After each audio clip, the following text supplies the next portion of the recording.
অফিসে গিয়ে মেয়েটির খোঁজ নেব? হ্যাঁ, সামনে আমার রুবিনের জন্মদিন। সেদিন কণ্ঠশিল্পী মাধবীকে দিয়ে কেক কাটিয়ে ওর একটি গান শুনবো। বড় মিষ্টি গলা মেয়েটির, ওকে দেখতে আমার ভীষণ ইচ্ছে করছে। বেশ, তোমার মনের ইচ্ছে পূরণ হোক। আমি রেডিও অফিসে গিয়ে মেয়েটির খোঁজ নেব। হ্যাঁ,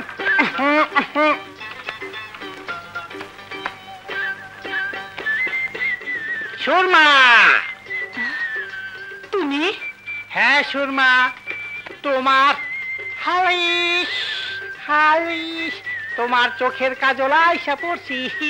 কিন্তু আমার বাবা আর মিয়া ভাই তোমার পছন্দ করে না, তাই আমি তোমার চোখের কাজল হইতে পারুম না, তোমার বউ হইতে পারুম না। কয় কি শালি বেটি, তুই বিয়া করবি না? তোর বাপে শুদ্ধা করবো। কি? আমি তোরে বিয়ে করতে চাই না, আর আমার বাপ শুদ্ধা বিয়ে করবো? না, কথার কথা কইলাম আর কি। কথার কথা? ডাক দিমু আমার বাপ ভাই রে? ডাক দে তোর বাপ ভাই রে। খাড়া ডাকতাছি। বাজান, বাজান আইতাছি। আরে শালি, এটা দিয়ে 12 গিরা। কি হয়েছে? খাড়া কইতাছি। মিয়া ভাই, মিয়া ভাই। ওরে বাবা, কি হয়েছে? ওই শালায় কয় বাপের শুদ্ধা আমার বিয়া করবো। কেডা রে? এ কথা কইছাস? কইছাস নে? কইছি। আয় আস্তা নাক ভেঙে গেল। আবার আসতেছস? আয় আইতাছি আইতাছি।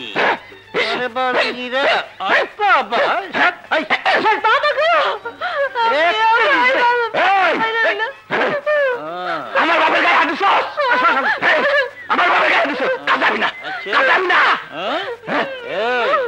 একের কাছে ফালামু। বাবা, এই চিল্লাবি না করে দিলাম। খাড়া কি করি পাইছি বাবারে।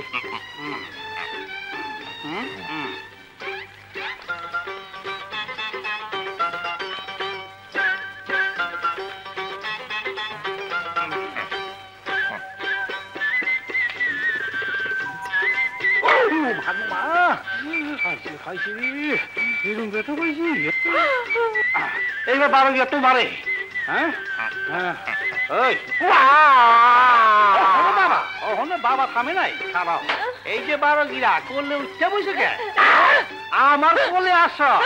আচ্ছা বাবা, তুমি বাপ হইলা কেমনে? হ্যাঁ, বাপ হইলা কেমনে? কয় দিন আসো আসো।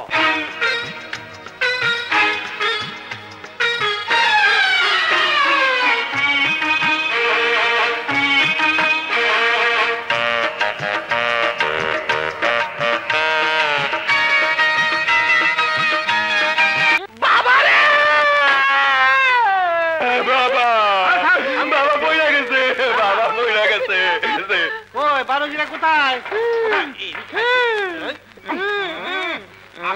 আসো 12 গিরা, এদিকে আসো।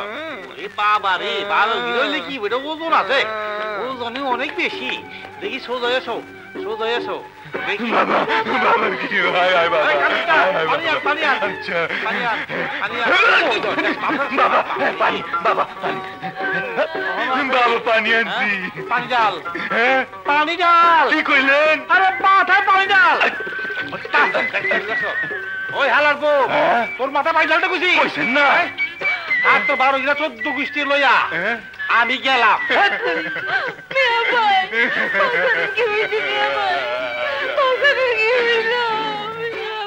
ডাক্তারের কাছে নিয়ে যাই তৈব, ডাক্তারের কাছে নিয়ে যাই তৈব।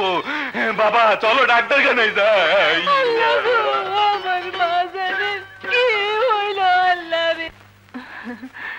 বেঁচে থাক বাবা, বেঁচে থাক। তুই পাস করেছিস। আজ তোর বাবা বেঁচে থাকলে কত খুশি হতো। হ্যাঁ মা, বাবা খুব খুশি হতেন।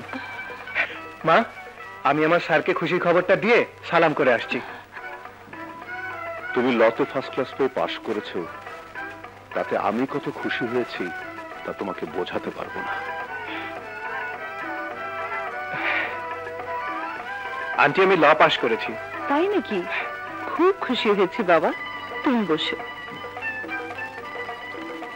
আচ্ছা, তোমাকে যে কণ্ঠশিল্পী মাধবীর কথা বলেছিলাম, তার কি করেছো? কণ্ঠশিল্পী মাধবী? হ্যাঁ, তুমি ওকে চেনো? চিনি স্যার, ওর সাথে আমার পরিচয় আছে।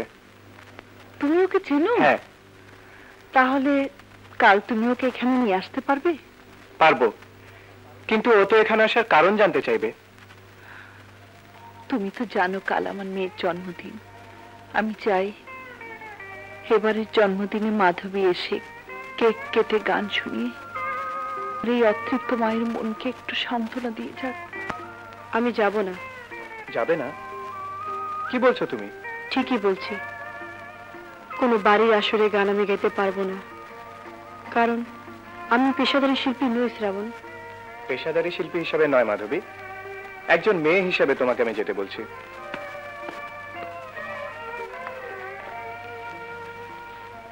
মাধবী? ওকে, ও আমার একজন গানের ভক্ত। আসসালামু আলাইকুম। ওয়ালাইকুম সালাম। মা, ও আমাকে এক জজ সাহেবের বাড়িতে তার মেয়ের জন্মদিনে গান গাইতে যেতে বলছে। নিশ্চয়ই যাবি। তোর কণ্ঠ শুধু তোর জন্য নয়, তোর কণ্ঠ সমস্ত মানুষের জন্য। ওই জন্মদিনটি তোর গানে গানে আনন্দ মুখর করে দে।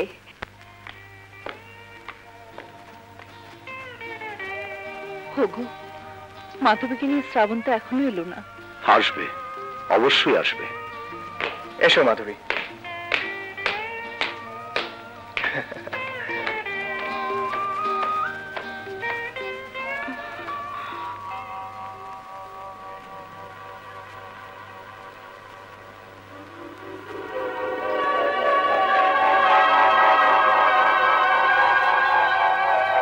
কি দেখছো? এবারে এটাই তো জজ সাহেবের বাড়ি। এসো এসো এসো মাধবী।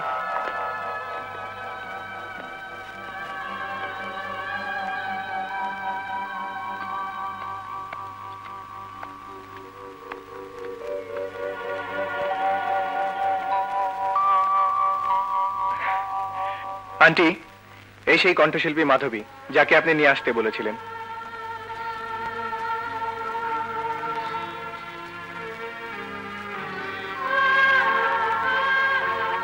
আজ আমার মেয়ের জন্মদিনে শুধু তোমাকে আশা করেছিলাম।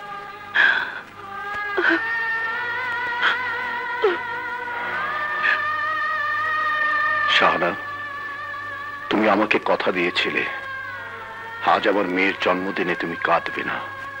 কি করবো বলো, আমি তো চেষ্টা করি, কিন্তু কান্না হলে আমি কি করব? বেশ, তাহলে তুমি তোমার মেয়ের জন্মদিন নিয়ে কাঁদতে থাকো, আমি গেলাম।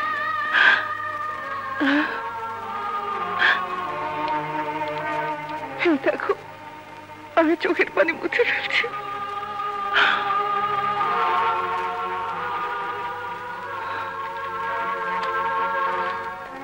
এসো মা, আজ তুমি আমার মেয়ে হয়ে ওর জন্মদিনের কেকটা কেটে দাও।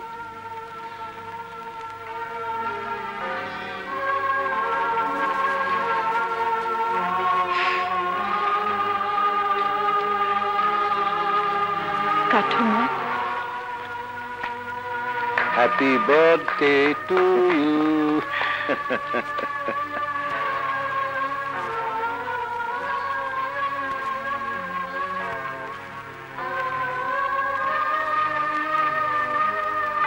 খাও মা।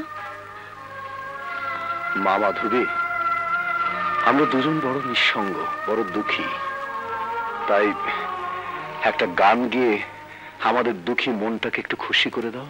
খুশিতে আমার মন ভরে উঠেছে মা। আপনাদের দেখে আমারও মনটা কেমন যেন হয়ে গেছে। কোথায় যেন আপনাদের দেখেছি। আমাদেরকে দেখেছো? তাহলে বলো তো, তোমার কে কে আছে? আমার মা ছাড়া কেউ নেই। ও, মাধবী, যদি পারো মাঝে মাঝে এসে এই মায়ের সাথে কথা বলেছি, তাহলে আমি খুব খুশি হব। নিশ্চয়ই আসবো মা, আমি যাই। বেশি দেরি হলে আমার মা অস্থির হয়ে উঠবেন। এসো মা, সন্তানের জন্য মায়ের মন কেমন করে ব্যাপারটা আমি বুঝি। শ্রাবণ, ওকে পৌঁছে দিয়ে এসো। এসো মা।